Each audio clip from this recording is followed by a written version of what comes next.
Welcome to the thrilling world of Mobile Suit Gundam, the 8th MS Team. In UC-79, Ensign Shiro Amada leads the 8th MS Team in the Earth Federation's battle against the Principality of Xi'an. As tensions rise, Shiro's mission becomes more complex when he finds himself entangled in a forbidden romance. Yeah, boy. As his ship is traveling in space, Shiro Amada peacefully looks out the window and tells a fellow ensign that he's going to head to Earth and drive the Xi'ans off. When he walks off, the boy starts scribbling in his diary, remarking that Shiro is supposedly very strong but doesn't take combat seriously at all. Suddenly, they see a signal flare and Shiro rushes towards the captain. They wonder what they can do and he asks to take the ball, which the captain agrees to. As Shiro gears up and exits the ship in the ball, he remarks he won't let anything like Side 2 happen again before hiding behind a gigantic chunk of metal and aiming at the Xi'an. Suddenly, it spots him and they start having a battle before both the ball and Xi'an explode, so Shiro and the other commander quickly exit the ships and hide in the floating debris. Agitated, he notices she was a woman and starts finding her, in fear of running out of air. As the two confront each other, he decides to take a chance and her pistol runs out. She asks to be killed rather than arrested, but he drags her inside a broken-down ship and patches her injury, asking her to stop moving around or else they'll run out of air. They decide to find some way to get rescued and decide to explode a missile as a signal. As he shields her from the explosion, the two tenderly look at each other before the Xi'ans arrive at the spot. The girl introduces herself as Aina Sahalan and floats towards her ship, leaving her watch with him. Later, Shiro peacefully lies in the ship and looks at her watch.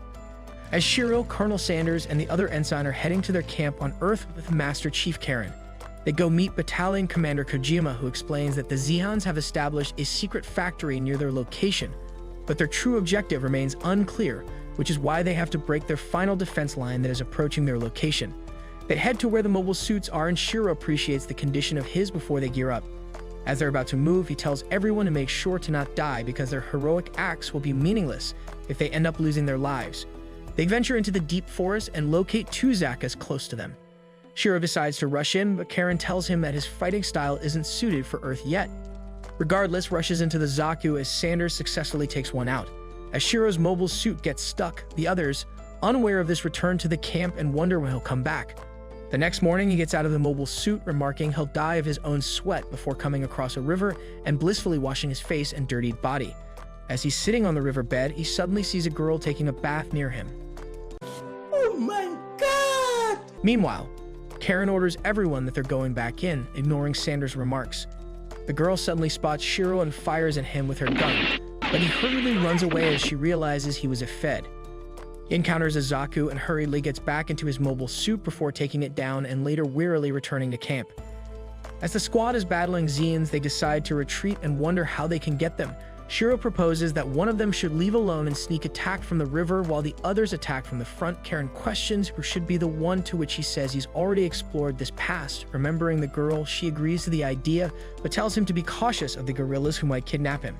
As Shiro leaves, he gets ambushed by the guerrillas led by the girl, Kiki, who start beating him up for being a pervert. Worried for the others, he asks them to let him leave, explaining that he didn't intend to sneak up on her while she was bathing, but they knock him out from behind. Meanwhile, as the time trickles on, the squad decides to leave to be able to attack at the same time, hoping Shiro's reached the river by now. Shiro gets taken to the chief, Kiki's dad. He begs him to let him go, revealing they're going to be attacking the Xi'ans. As the squad moves out and starts attacking the Xi'ans from the front, he sees the time and agrees to provide medical supplies for the civilians on the other side, as well as the spoils from this fight, so the chief agrees to a truce and sends Kiki to guide him. Shiro reaches the river just as the others are getting overwhelmed and swiftly starts attacking from behind, as well as single-handedly defeating a Xi'an. Later, as they're celebrating, Karen asks him to call her Joshua and remarks he actually got the guerrillas to work with him. While a flight test gets completed, some commanders of the other units start mocking Sanders for being a Reaper, so he starts throwing hands with them before Shiro quickly arrives and punches them away, telling Sanders to not let the stupid trash-talking get to him. Meanwhile, Jinyas, the leader of the Xi'ans, announces that the Apsalis project has successfully been completed and commends his younger sister, Aina, later at a party. Mr. Kelani arrives and loudly praises them for succeeding in getting the little toy to work before asking Aina to come with him and have some fun, but she says she doesn't like the atmosphere of the room and heads to the balcony. She tells their assistant, nor is she sure this project will end the war, but will also take many lives, remarking that being a part of the family feels like a burden sometimes. Later, as the unit is sitting together, Sanders reveals he intends to transfer because every team he's been a part of has died, which is why he's called the Reaper. Ticked off by this, Karen angrily asks if that doesn't sound conceited, and Shiro refuses to accept his resignation, remarking that if one wants to survive, they have to trust each other and have faith. As Aina pilots the Absolus and starts forming a defense line again, Shiro wonders what the Zeons are doing and decides to head into Area 376. They intercept the Zeon's communications, but he questions why it isn't in code and finally decides to wait for them despite Elidor warning them that it's bigger than a mobile suit. As the Absolus is passing over them, Michael accidentally fires at them, so Karen rushes into attack but gets overpowered. Sanders stands between the Absolus and her, vowing to not let anyone die.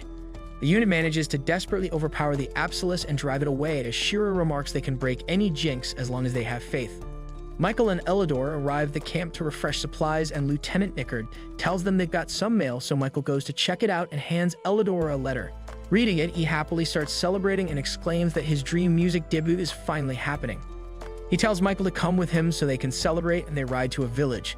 They cheerily enter a bar, expecting ladies, but find it abandoned before being ambushed by the Zeons. Meanwhile, Unit 08 receives a message from Nickard regarding the disappearance of the two, but are only able to make out Village and Whiskey Area 28, so Shiro orders them to get going because finding them is the top priority.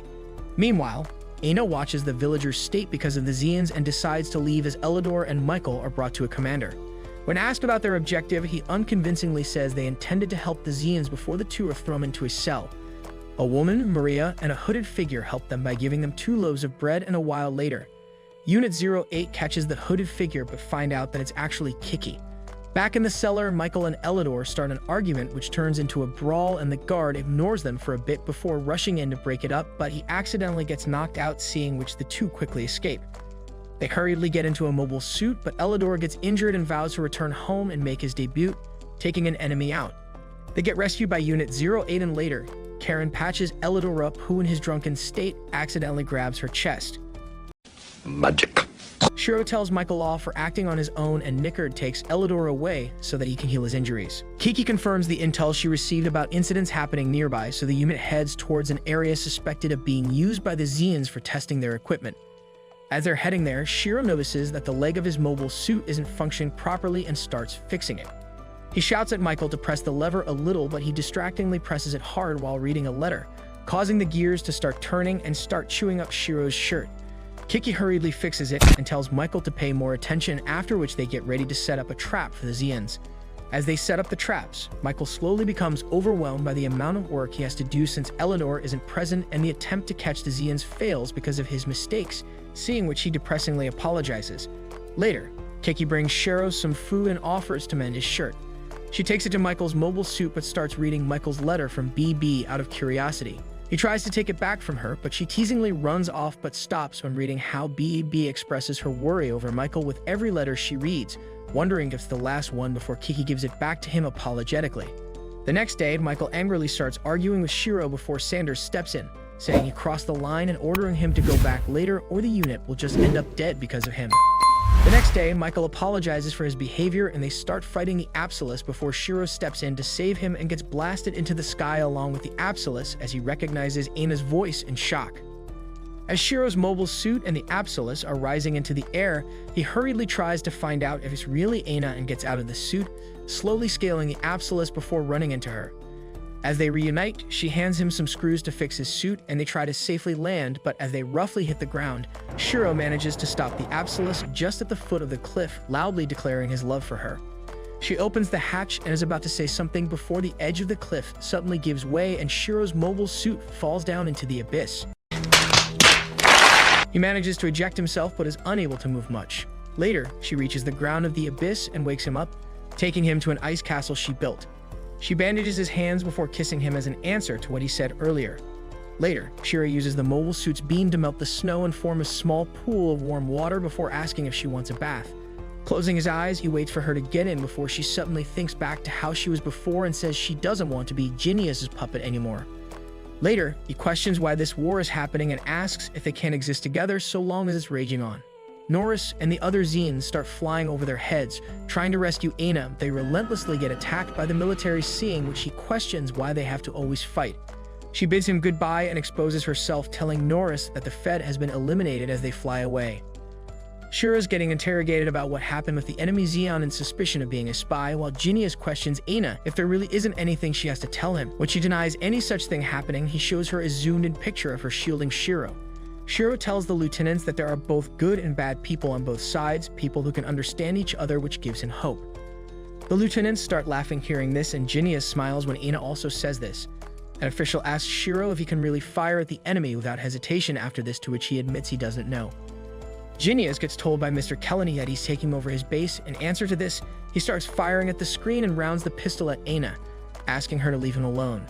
3 runaway Zeons, Del, Arth, and Top reach the guerrillas' village after Top warns Arth to not harm or kill anyone and ask for some food.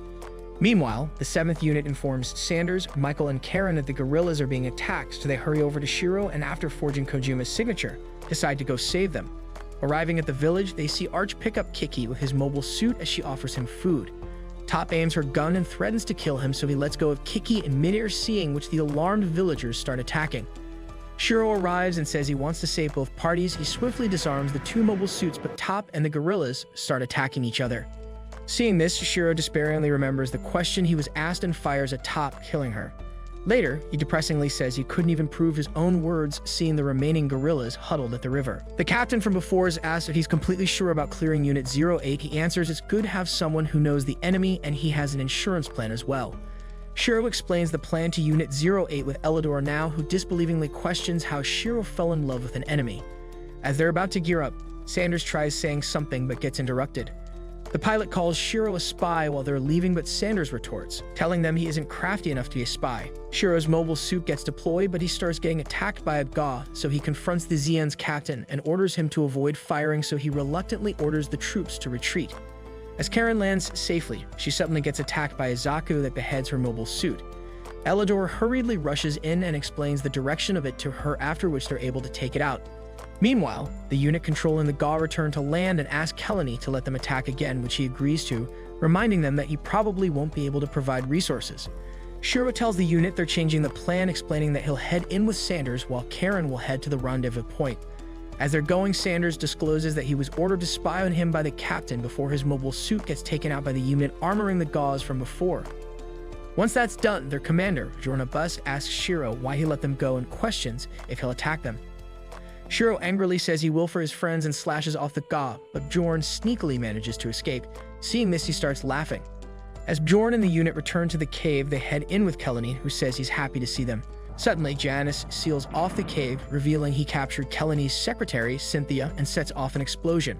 As the feds are trying to break into the Zeon's base, the commander asks Captain Ryer if they should withdraw the GMs since 9 units have already been taken, but he denies this, proposing they should blow up one of theirs GMs to stop the Zeons, while Shiro takes Zaku out and Norris goes to meet Aina before heading out. As she's telling the soldiers to get on the Kurgerin, she admits he's like a father figure to him. He answers that he's honored by this and says she's gotten stronger, which might be because she's in love, before heading out, as he despairingly asks him to not die.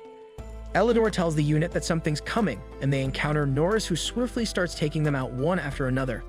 You face it off against Shiro, who decides to go on the offensive rather than defending. As they're fighting, Norris laughs and declares he's found a place to die. He manages to disarm Shiro and takes him hostage against Karen and Sanders, but Shiro desperately powers on his mobile suit, declaring he'll live and marry Aina while rushing forward. Norris realizes he's her lover and rushes forward, but takes out the Zakus, sneaking up behind Shiro. Realizing what's happened, Shiro admits he's lost and announces he's leaving the service. As Janus coughs up blood, Aina asks him where the research staff is and tells him to get in his suits since they're heading out. The Kurgerin rises from its base and shoots its beam, forming a line as Shiro says he's going to stop Aina. Reluctantly, Karen aims her gun and locks on him, remembering what the captain said. She barely manages to miss, declaring every man she's ever met has left her. Meanwhile, Aina asks the feds for a temporary truce, revealing they won't attack anyone as long as they don't step over the line. The captain initially refuses her offer, so she walks out the ship and exposes herself, after which he slowly agrees. The refugee ship starts flying, but Giannis takes the chance and attacks the troops below. Shocked, the captain decides to return it and completely obliterates the refugee's ship. Angered and confused, she decides to attack the base, but suddenly spots Shiro beside them and misses. Janice tells her that it's all just temporary affection before shooting her. As she falls from the ship, Shiro manages to catch her and realizes that her watch stopped the bullet from penetrating her. He tells her that he'll have to kill her brother, and they get up, slowly making their way towards Janice's ship as Kojima takes over and tells Unit 08 to recover Shiro. Shiro and Aina slowly pilot the mobile suit and crash it into the Apsilus, taking Janice down with them into a crater. Later, Unit 08 worryingly runs towards the crater for Shiro, and later, Michael remarks that they never managed to find the commander, but he believes he's still alive as Shiro and Aina slowly leave a cave. Sitting on a boat, Michael reveals giant weapons had become lifeless hunks of metal, and all that remained on the battlefield was the feeling of emptiness left by the soldiers. Their team had been disbanded and sent to different places, so he's taken upon himself to find Shiro, who is still alive. As he's looking at BB's picture, Kiki takes it from him and rips it to shreds, telling him to forget her. Later, they get ambushed by some kids and are taken to a cabin where they have a heavily bandaged person as well. Later that night, Kiki sees them burying the injured person and referring to her as Aina. Shocked, she shows them Shiro's picture, but the boy says he's also dead and buried there. Michael reacts to this in shock and refuses to believe it, so another boy knocks him out from behind. The next day, Kiki and Michael try to dig up the graves to see if it's true, but the kids tell them that they were all saved by Aina and Shiro and were even given names. The next day, the two wake up to see that the children are gone and continue traveling north, where they eventually reach a cabin outside of which Aina and Shiro are peacefully sitting. Thanks for joining us in the action-packed world of Mobile Suit Gundam, the 8th MS team. Don't forget to subscribe for more anime content, and until then, stay adventuring anime fans.